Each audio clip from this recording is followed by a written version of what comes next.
A very good morning from the city of Den Bosch or Herzogenbusch. A few months ago I visited this place when it was about freezing and overcast. Today the weather is blue skies with about 15 degrees and it will get even warmer today. We are going to walk over to the place where we ended up last time, because from there we're going to walk to the south and explore some more, because there's much more to see here. Let's go!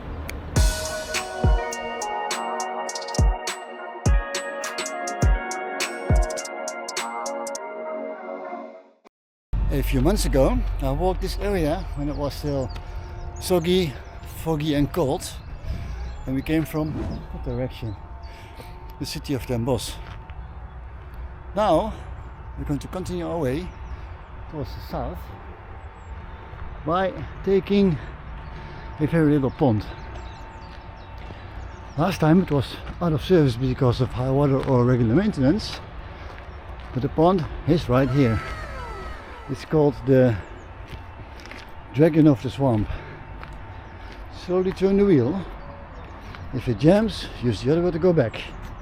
I'll set up my camera and I'm going to spin this wheel until we are on the other side.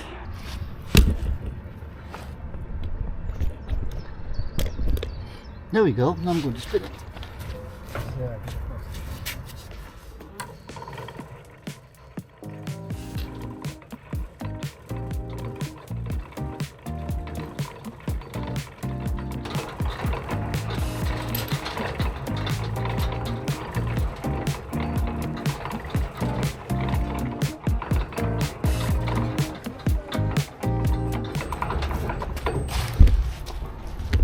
Fijne overgang. Ja, dank je. Goeiedag verder. Hetzelfde hè?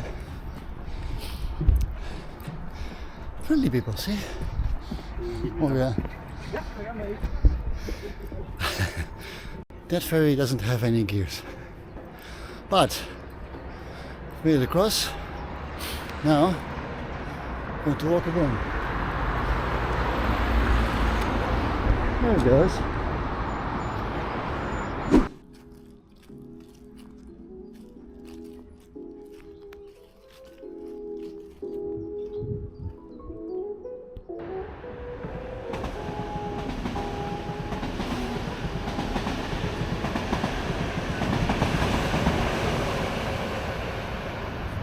I'm Dutch, so I brought my own lunchbox with some bread. You know what's on it? Cheese. Fort Isabella, where we are walking to right now, was built in the very early 17th century. It was built during the 12 years truce in the 80-year war with Spain. That's a long truce and an even longer war. They didn't fight continuously though, because both the Netherlands and the kings of Spain didn't really have the money to fund that war forever. But here we are. The fortress is still here, no longer used as a fortress, but let's have a walk around real quick here. Outside a fort, this also used to be a military base, and the name says Kazerne Isabella. So you can probably guess what the name was of the military base. Yeah, the same as the fort's name. We're inside of the walls of the original fort. Not all walls remain, and all the oldest buildings have been demolished to make way for the military base. Nowadays it's no longer a military base though, so it's free to explore. This is the northern gate.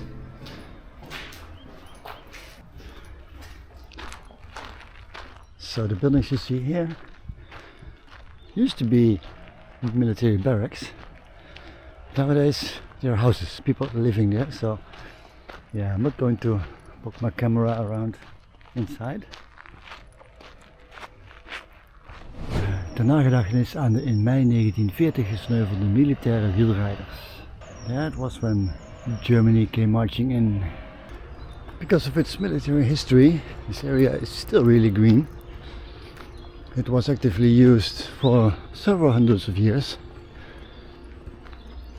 Now it's a completely open area, and even some new construction right in front of us there.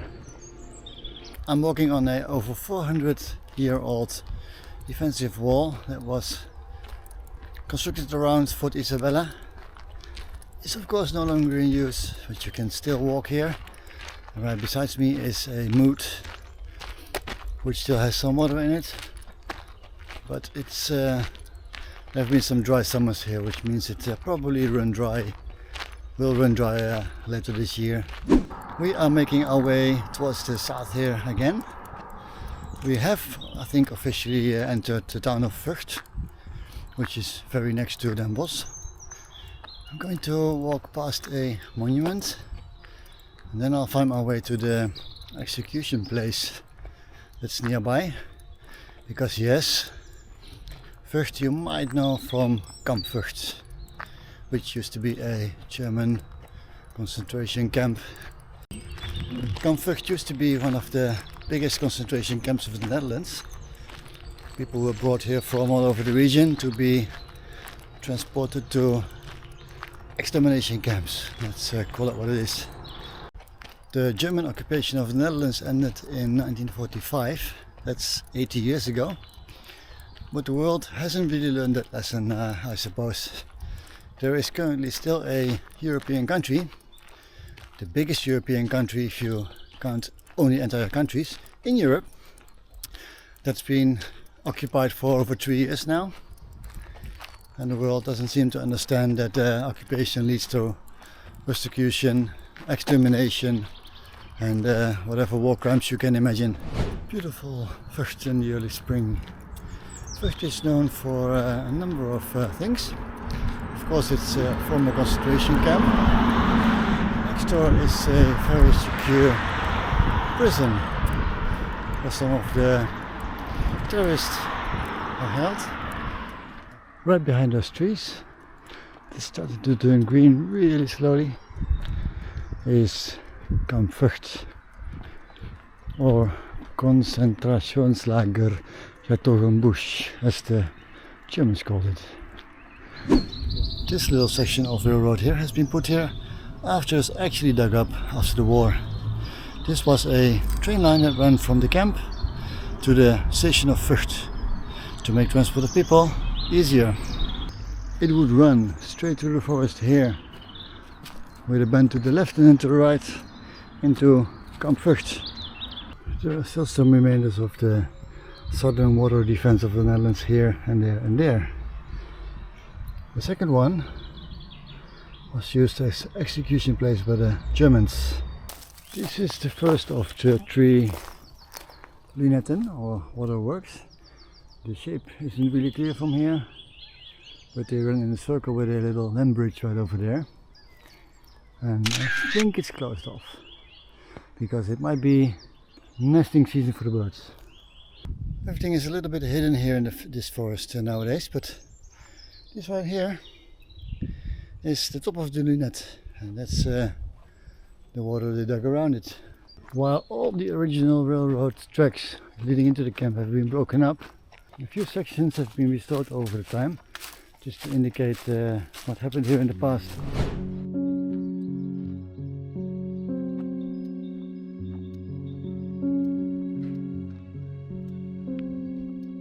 Most of the people executed here were executed towards the end of the war, early September 44.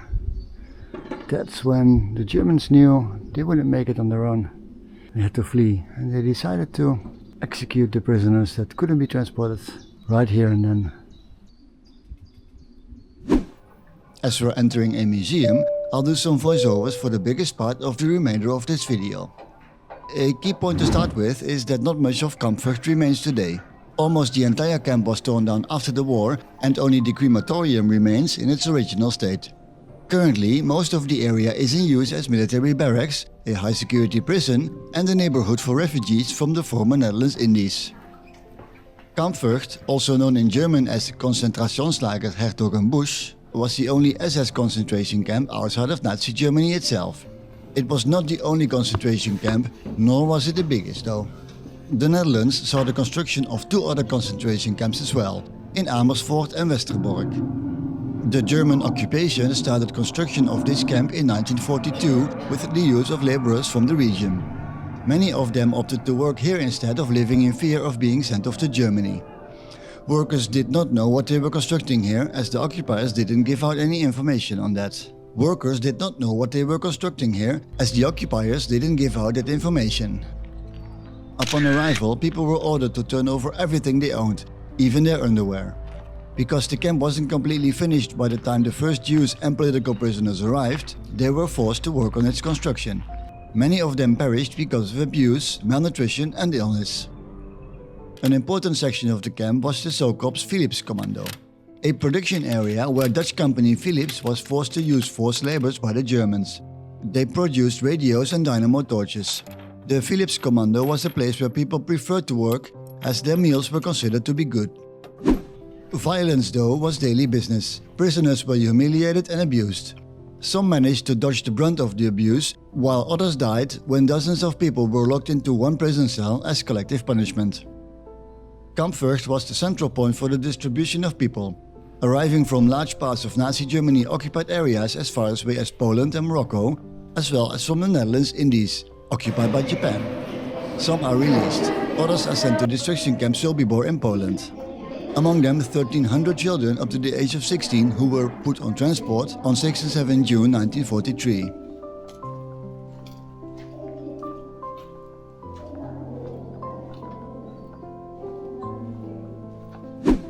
In spring 1944, it becomes clear that Nazi Germany won't win the war. After the invasion of the Allied forces on June 6, 1944, camp management is told to execute the prisoners without any form of due process, even though that due process under occupation was already a farce.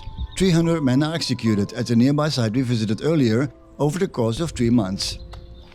Shortly before Allied forces were able to liberate Kamp Vught, thousands of prisoners were put on trains. Most of them would not see the end of the war. When Allied forces liberated the camp in October 1944, it is deserted. The last prisoners were released by the last SS troops before they fled. The camp itself was partially demolished to be used at Bergen-Belsen concentration camp in Germany. The first head guard of Kamp Vught was Karl Chelewski, member of the SS or Schutzstaffel. Earlier he was head of concentration camp Gusen in Austria. In 1943 he was replaced because of large-scale embezzlement leading to very poor circumstances and the lack of meals for the prisoners. He was convicted for his part in the war in 1961, but released on humanitarian grounds in 1979 because of his poor health. He died in 1991 in a mental institution. How fitting.